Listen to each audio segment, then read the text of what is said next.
Beleza, galera? Hoje é dia 13 de setembro de 2020 e eu gostaria de refletir com vocês hoje a respeito dessa reportagem que eu li nessa última semana. Percebam o tema da reportagem que saiu publicada no G1. Por que os homens têm os maiores pênis entre os primatas? Me chamou a atenção na hora que eu li isso aqui, porque eu já vi só nesse título uma comparação esdrúxula. Ele está comparando o ser humano a um primata. Porque se você vai falar que o ser humano tem o maior pênis entre os primatas, você está falando que o ser humano está dentro da classe dos primatas. É a mesma coisa de você querer comparar o pescoço da girafa com o ser humano. Você vai falar, nossa, o ser humano é o que tem o menor pescoço dentro do grupo das girafas. É uma comparação esdrúxula e absurda. Mas ela é mais absurda para quem não sabe o que está por trás dessa reportagem. Essa reportagem ela tem o claro intuito de querer forçar na sua cabeça a teoria da evolução, que diz que nós surgimos espontaneamente e que através de um processo de evolução e de seleção natural chegamos onde chegamos. Ou seja, é uma teoria que vai de encontro com a teoria criacionista, que diz que alguém criou as coisas. Aí dentro da teoria criacionista você vai ter a teoria criacionista bíblica, religiosa e assim por diante. Então, essa reportagem ela não é tão inocente como possa parecer. E aí, conforme você vai lendo ela, você percebe algumas mentiras que eles tentam colocar junto com a teoria da evolução. Porque qualquer pessoa média é muito difícil engolir o papo de que nós viemos do mesmo ancestral comum de um macaco. Só que o que eles utilizam? A tal da datação. A datação que fala que o planeta Terra, o universo em geral, tem milhares ou bilhões de anos. E aí você começa a pensar, pô, tá bom, então já que tem bilhões de anos, pode ser sim que realmente lá no começo tinha um ancestral comum e tudo mais. Só que esses métodos de datação têm diversos erros. Depois, se você tiver curiosidade, pesquise a respeito dos métodos de datação.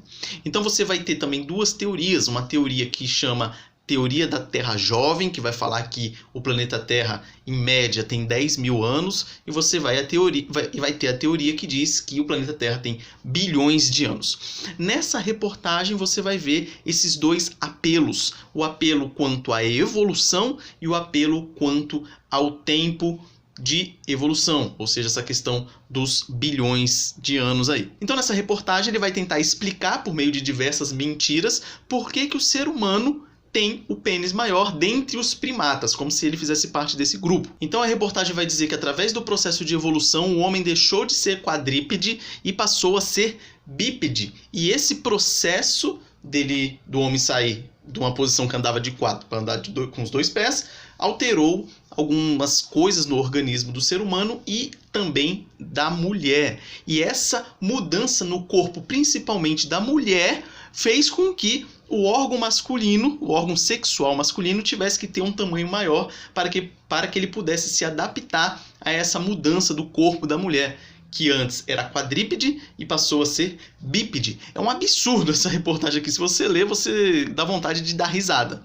Só não dei porque eu sei o quão potencialmente perigosa é essa reportagem, porque ela tenta fazer com que você acredite que a teoria da evolução é um fato concreto e comprovado, coisa que não é. Inclusive, se você pensa que tem que ter fé para acreditar que Deus criou todas as coisas, você vai precisar de muito mais fé para acreditar que algo surgiu do nada e, através de um processo de evolução, chegou onde chegou.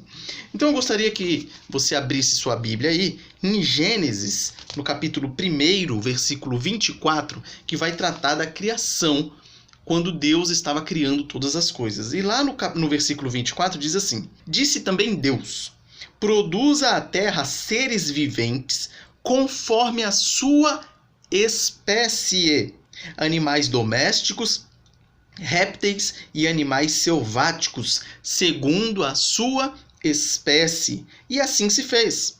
E fez Deus os animais selváticos segundo a sua espécie. Eu estou no versículo 25. E os animais domésticos conforme a sua espécie. E todos os répteis da terra conforme a sua espécie. E viu Deus que isso era bom. Então, para responder essa reportagem aqui, esse título dessa reportagem, por que os homens têm os maiores pênis entre os primatas? É fácil. É porque o ser humano não é um primata. Simples assim. O ser humano ele foi criado à imagem e semelhança de Deus. Os primatas, não. Pronto, resolvido o problema. Mas vamos aqui dar uma delongada e falar um pouco a respeito de algumas coisas que eles falaram. Então você pode perceber aí na reportagem, na hora que ele fala aqui, ó, a evolução da locomoção bípede e tal, e ele vai falando bastante dessa questão da evolução. Depois ele fala a respeito da teoria dos bilhões de anos, ó, esse mecanismo universal comum a nossos ancestrais há cerca de 7 milhões de anos. Então ele vai ficar sempre batendo nessas duas teclas, evolução mais bilhões de anos. Ele fala que esse processo foi interrompido pela locomoção bípede e tal, e aí vai continuando. Depois ele chega ao absurdo de falar: aqui está o porquê de as mulheres serem a causa do aumento do pênis masculino, como se essa mudança que tivesse ocorrido no corpo da mulher fosse alterar o corpo masculino. Absurdo isso aqui. Isso aqui é para dar risada de uma coisa dessa. Depois ele continua: embora na maioria dos casos não seja nada enorme, se referindo ao órgão sexual masculino, o tamanho do pênis do homem é extraordinário quando comparado ao de outros primatas. Olha o problema de você comparar duas espécies diferentes. E depois ele termina falando que veja nossos parentes maiores, os gorilas, por exemplo. Gorila deve ser parente apenas de quem escreveu essa matéria, porque meu não é. E é interessante porque essa teoria da evolução ela é muito simples de ser descartada, porque tem poucos indícios científicos disso. Se você quiser se aprofundar nesse assunto, compre esse livro, Como Tudo Começou, do cientista cristão Adalto Lourenço, que ele vai explicar muita coisa interessante com relação a isso, com relação a design inteligente, com relação à datação, com relação ao processo de evolução, as teorias criacionistas, etc. Mas um ponto interessante desse processo de evolução é que você não acha o elo. Por exemplo, o gorila que ele citou aqui é o mesmo desde sempre. E o ser humano é o mesmo desde sempre. Você não tem um meio homem e meio gorila. Só que esse pessoal é tão safado que eles vão tentar te enganar utilizando algumas artimanhas.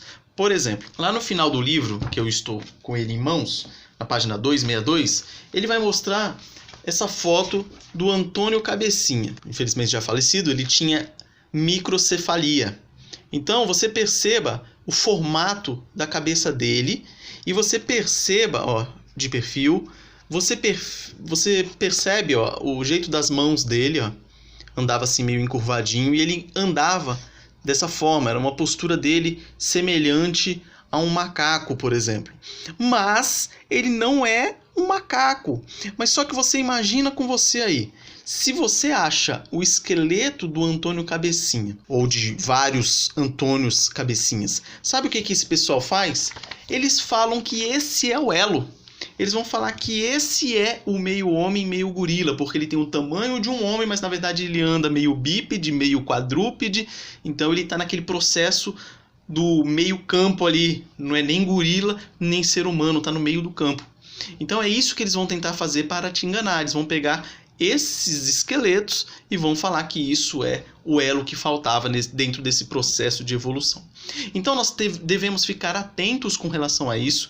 Esse pessoal vai tentar sempre nos enganar, tentar nos fazer acreditar que a Terra tem bilhões de anos, porque assim fica mais simples de você acreditar que houve um processo de evolução, porque você falar que um gorila deixou de ser gorila e virou um ser humano em 10 mil anos vai ser difícil de engolir. Mas em 7 milhões de anos, aí talvez você comece a ficar meio balançado. Então eles vão bater sempre nessa tecla desse processo de evolução, como se fosse um fato comprovado, coisa que não é, e vão tentar bater nessa tecla do sistema de datação, que tem diversas falhas, diversos erros envolvidos. Então se aprofunde nesse assunto, procure ler a respeito disso, que é um assunto muito legal, muito interessante e que nos ajuda a não cair nesses engodos aqui, que você lê isso aqui, você pensa que é verdade, espalha para outra pessoa e aí a mentira, como dizia o ministro de propaganda do Adolf Hitler, uma mentira dita 1000 vezes se torna verdade. Então você acaba replicando isso aqui, daqui a pouco tá todo mundo acreditando nisso. Beleza? Então um forte abraço a todos, uma excelente semana e até a próxima.